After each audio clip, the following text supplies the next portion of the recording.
Today, Trucks and Tractor Power comes to you from the Allen County Fairgrounds in Lima, Ohio, with the Spring 4-Wheel Jamboree Nationals.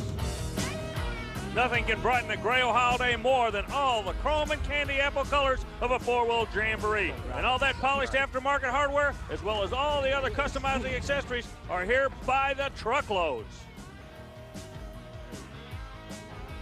Manufacturers Midway at the Jamborees gives these people an opportunity to come and see the latest in tire development, wheel design, color schemes, and what have you. As a matter of fact, that's where we are right now. Speaking of color schemes, check this out. One of the finest pinstripers in the country, Mike Shirey, is showing the people the latest in graphic art design. Notice a little detail here.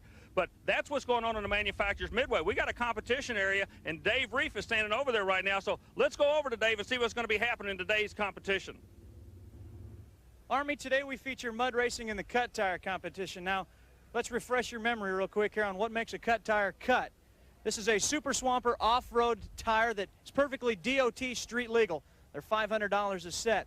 From there, they head out to Jimmy Dean in New York, who does another $600 worth of work. These tires are $1,100 a set. These particular ones belong to Fred Wilhite's Money Pit entry. He says that coming into this season, he hasn't changed much, except for one thing. He does sign into the pits as the defending champion. After all, he did win the Cut Tire Jamboree Championship last year. And making the tow all the way up from Daytona Beach, Florida, yeah, Ford fans, Gary Olsteen's here with his Dirty Bird Ford. Tom Martin, the Super Trooper, shows up with a new sponsor and a new vehicle. More about him a little later on in the show. Speaking of new sponsors, Dan Brown shows up with a Whittier, California-based blower drive service. He'll be sharing a trailer this year with the defending national champion, Fred Wilhite. But right now, let's head to the starting line where we find Jeremy Finley in the S-Kicker. He's going to be going up against Mark Dura in the split-second car, one of our rear engine setup cars this weekend. Mark comes to us out of Moundsville, West Virginia. Yeah, we're going to be keeping an eye on both these fellas. They draw earlier in the field. The vehicles, the way they're going to react is what everybody's going to be keeping an eye on. Rear motor, solid axle, more rigid, S-Kicker, far side, a real top-end charge. Jeremy Finley in the S-Kicker. Hold on, look out, he's heading for the water barriers. Had the back pedal on the throttle. Look at that, a 2.7 with a 4. Finley's looking good. Meanwhile, in the other lane, a 3.19. Not going to be the number that driver was looking for. Well, on the replay, you can see the S-Kicker kicking him some horsepower right off the starting line, Army. Yeah, he picks it up a little. He skips across the track. But watch him in the shutdown area. Now, look at his hands. See, he's really starting to work that vehicle. He's trying to hit the throttle to pull it out. He is manhandling this thing like a school bus driver, if you will, but he got it all squared away. Rodney Covington on the line now. This is first trip back to Lima following a devastating wreck here 2 years ago. Before the race, he spoke with Army Armstrong. Anybody that's ever seen a Diamond P specialty video, such as And They Walked Away or Shake, Battle, and Roll, has seen this man before. His name is Rodney Covington, and believe me, he has taken one of the most violent rides we've ever seen in the mud racing sports. As a matter of fact, you're really kind of lucky to be with us. That was one of the most violent end-over-end accidents we've ever seen. What goes through your mind now when you're back at Lima, Ohio, getting ready to make that same shot you made a few years ago that was so devastating to you? Well, you have to put the crash behind you and come back again to another track and race. But, you know, I want to thank the chassis builder. You know, he did an excellent job. That's why I'm still here talking to you on camera. If it wasn't for him, you know, I wouldn't be here from the crash that we had. It's just like the saying says, when you fall off a horse, you have to get up and ride again. Boy, today's horse is horsepower. He's ready to go. You can tell he's got confidence. He knows he's not going to get hurt if that thing gets away from him. Going to be taking on Joey Villarreal and Joey Quick, the far lane battle of the 32 Coupes as they come to the line. Oh, both of the big guns not getting the run they want. Joey in the Chevrolet-powered vehicle goes to 352. Not a number to be proud of at all. And my main man who was on his head last year is in the mud this year. He didn't even make it out of the pit. Rodney Covington and the Mud Rats, not the only ones getting stuck here in Lima this afternoon. Take a look at this. More Trucks and Tractor Power in a moment. Dave Reef along with Army Armstrong. Glad you're along with us on Trucks and Tractor Power. And for one couple, the 1996 Spring Jamboree Nationals in Lima was a very special event indeed. Jim Schultz and Jill Domhoff of Cortland, Ohio tied the knot. Presiding over this lovely affair, the Reverend Rhea Book. We certainly wish them a long and happy life together. Speaking of getting hitched, Joey Villarreal got hitched to a tow truck following his run. He's down with Army Armstrong. Joey, not the way you want to go out of here on the hook. What happened to the car? I think we lost the rear end. Pass felt really good, felt really strong. We've been doing a lot of different changes to the car. Went to a different transmission, had the blower freshened up. We were ready to go, just bad luck of the day. New rear end in a couple of quarters and, of course, a big power wash. He'll be good to go. Well, next up, Tom Martin comes to us in the Super Trooper. Corporate sponsorship making its way to the mud pit. Earlier, I took a look at the brand new and improved Super Trooper. When it comes to mud racing, everyone knows the name of Tom Martin. He's a 4-time indoor, 2-time outdoor champion. He won the '93 Jamboree Series, but 2 lean years. This season, Martin starts with a brand new race car from the rear end on up. Where does that come from? Corporate sponsorship in the form of Quaker State and Slick 50. Martin says they've stepped this car up in a very huge way, all the way up to this Keith Black power plant. The missing pieces to the puzzle are now in place. They're ready for a run at the championship, and it all starts today with this car's very first pass. Well, it'll be a brand new pass, but he's been here before. He's going to be going up in the lane against Mike Camella. Mike will be driving a vehicle that goes by the name of Bonkers. Now, both of them are 32 Ford Vicky body styles. Now, these are just fiberglass look-alike bodies. Both of them run a supercharged Chevrolet engines, generating around 1,500 horsepower. You can tell when Martin's ready to race, he'll put those lights, there you go, flashing lights on top on an on position, indicating he is ready to go. Don't forget, he won the 1994 Battle Tire class. Yeah, but you don't look back, you look forward in this sport. Let's see what's going to happen.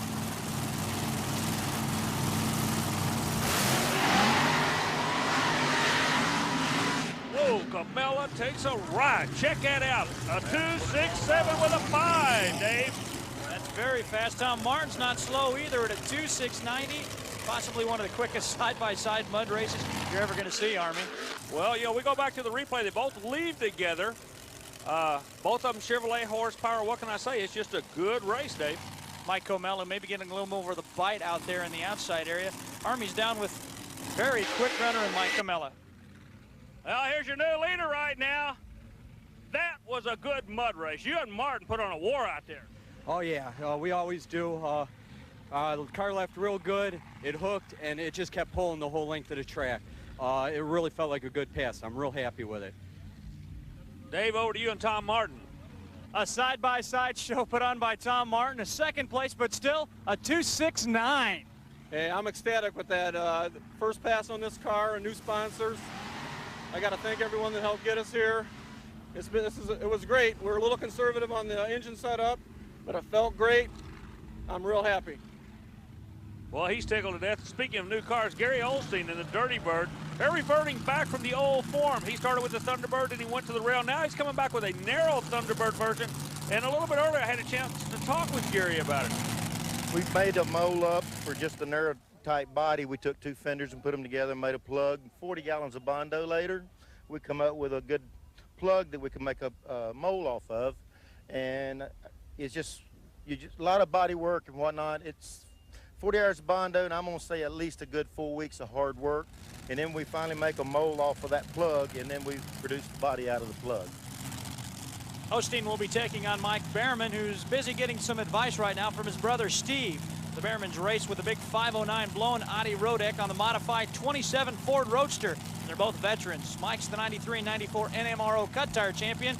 Brother Steve, the 95 NMRO Open champion. Yeah, one drives in one class, one drives in the other. Osteen, he likes to go in all the classes. That Ford Thunderbird, different body styles, both Fords.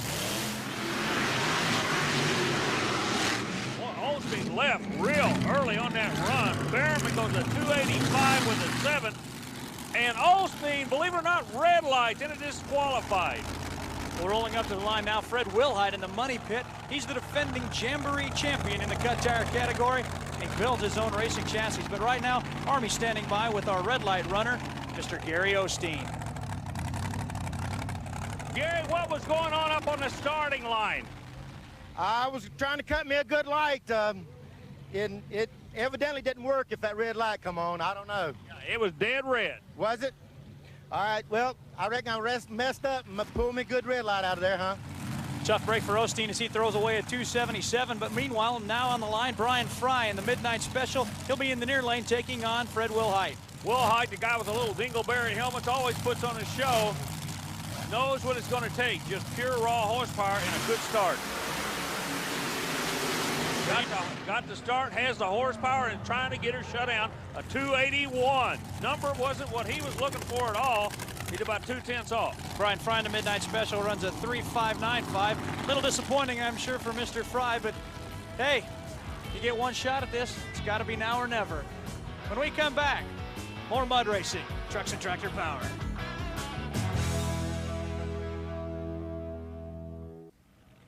Blue skies and sunshine. Welcome back to the Allen County Fairgrounds in Lima, Ohio. Pit side, let's send it down to Army.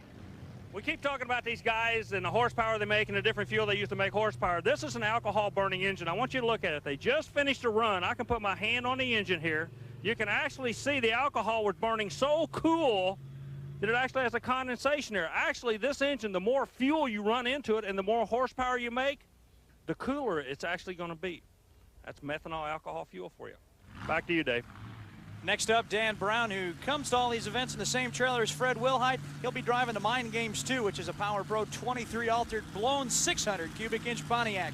Now, Brown won this event in 1994. Yeah, but the guy that won it in 1995 is going to be in the other lane. Goes by the name of the Rapid Transit. Al Stebbins out of Enterprise, Florida. Relies on Chevrolet for horsepower. Both vehicles, one a Pontiac, the other one a Chevrolet, generating around 1,500 horsepower. Both 23 altered type chassis.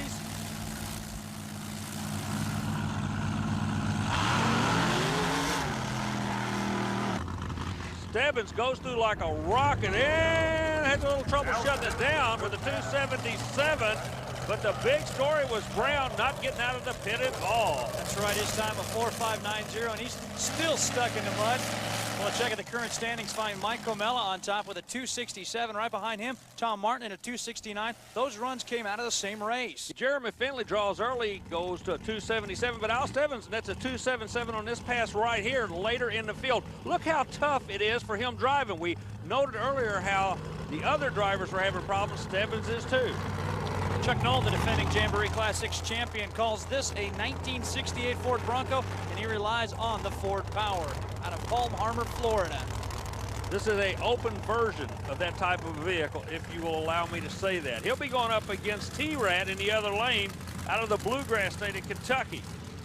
Jeff Ballard doing the driving out of Mount Sterling, Kentucky. The vehicle's owned by a school teacher down there. Jeff's doing the driving. As both of them work diligently, trying to get into the lights ever so gently so they can bump it when it goes green.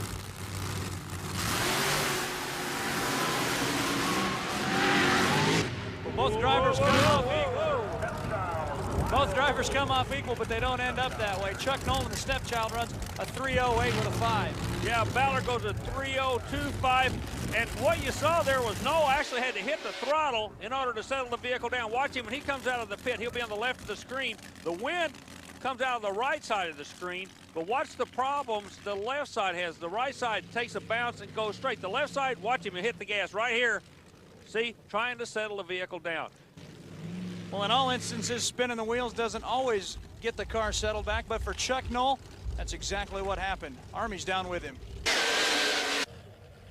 Well, we keep telling everybody about running them on kill. That's exactly what happened here. Chuck, you come out of the pit and it hooked to the right on you. But I noticed even with all your face shield and everything, you had a face load of mud. Could you see the finish line? Not really, Army. The car was so loose, the line's loose up there, and the car was all in the ruts and that. And she over-revved on us. We had too much power. Well, spinning the tires gets the car back into shape for Chuck Knoll, but hopefully not any internal damage done by over-revving. Well, now we go to Brian Bulanda, the boss, on a single 27 Model T Ford with a 575 Ford power plant. Runs a Hemi Ford power plant. You're seeing a lot of these motors starting to show up now in this sport. Got to go quicker than 267. What's the number, Dave? He's across the stripe, not quite there, at a 2874. Still a good run for Brian Bulanda. Let's go to some highlights. Rob Marshall in Beating the Odds. The big Keith Black Hemi has problems, as you can see here on the start, and only runs a 3.48. Not a good time for Rob Marshall. Over in the other lane, David Whitehurst, one of the young rising stars in the sport, lays down a good shot. Listen to this motor sing. Afterwards, he talked with Army. 287 for the kid with the long hair. Not a bad number out there at all.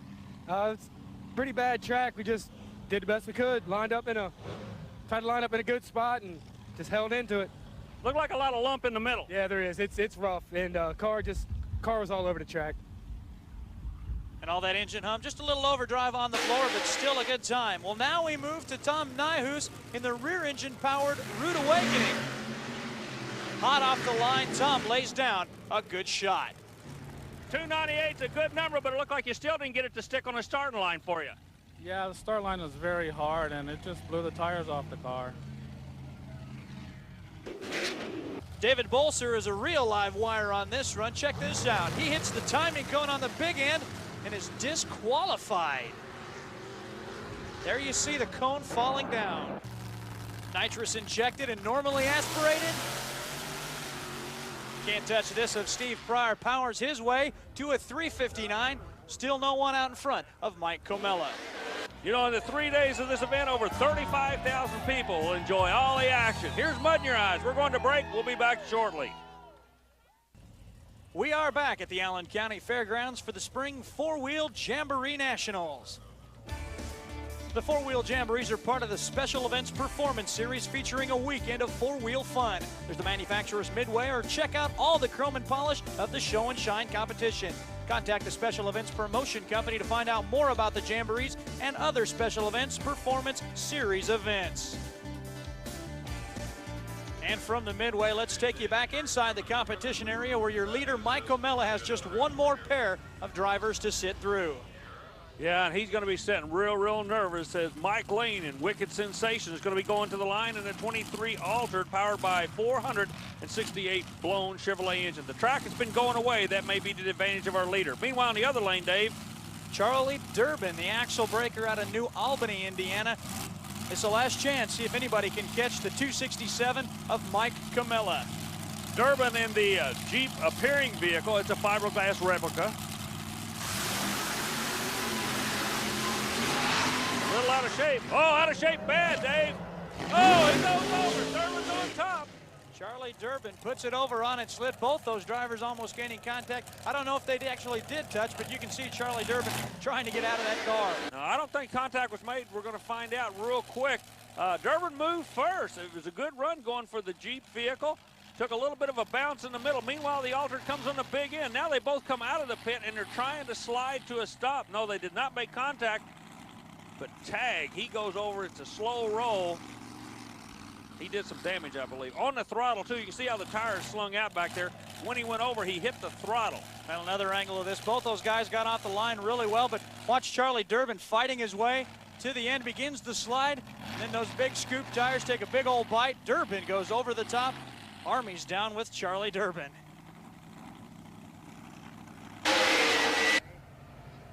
Even when you have a wreck, you got paperwork. The EMTs have checked the driver over. First of all, do you have any idea what happened out there? No, I have no idea. I thought I was doing good. Next thing you know, I was going over. You were just doing good upside down. EMTs, real quick, y'all right on the spot, you looked at him?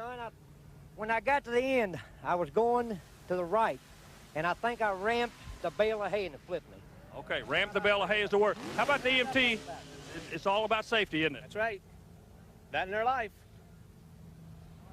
We know we appreciate the EMTs and what they're doing along the safety crews, and the vehicles do have to pass safety inspections. It took a hard roll. He's going to be all right. So another time, another day, he may make the winner's circle. Of course, let's not forget to mention, Army, in that last pass, Mike Lane did run a 2.85, a very fast time, but not quick enough to get him in to the top 5 as Mike Comella wins the event with a 267. Tom Martin's 269, really strong, but it's Mike Comella who wins. You talk about the name Bonkers, it's appropriate. Both first and second times come out of the same heat race. That was a war out there between you and Tom Martin, Mike. Oh yeah, Tom and I always run good together. Car left on me, tugged the motor down a little bit, but once the dart heads picked up, horsepower at the big end was phenomenal. I just made a lot of mile an hour, and that's where I think I won the race.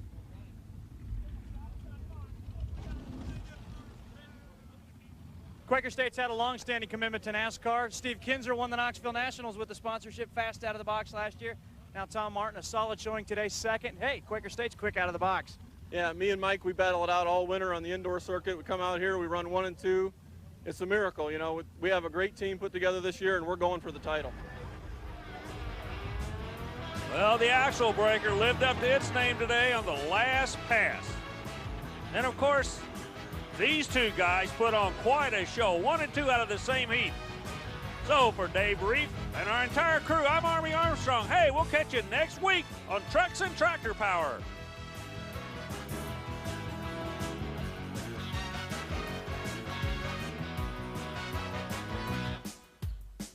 Trucks and Tractor Power is a presentation of Diamond P Sports in association with TNN, the Nashville Network. So long now.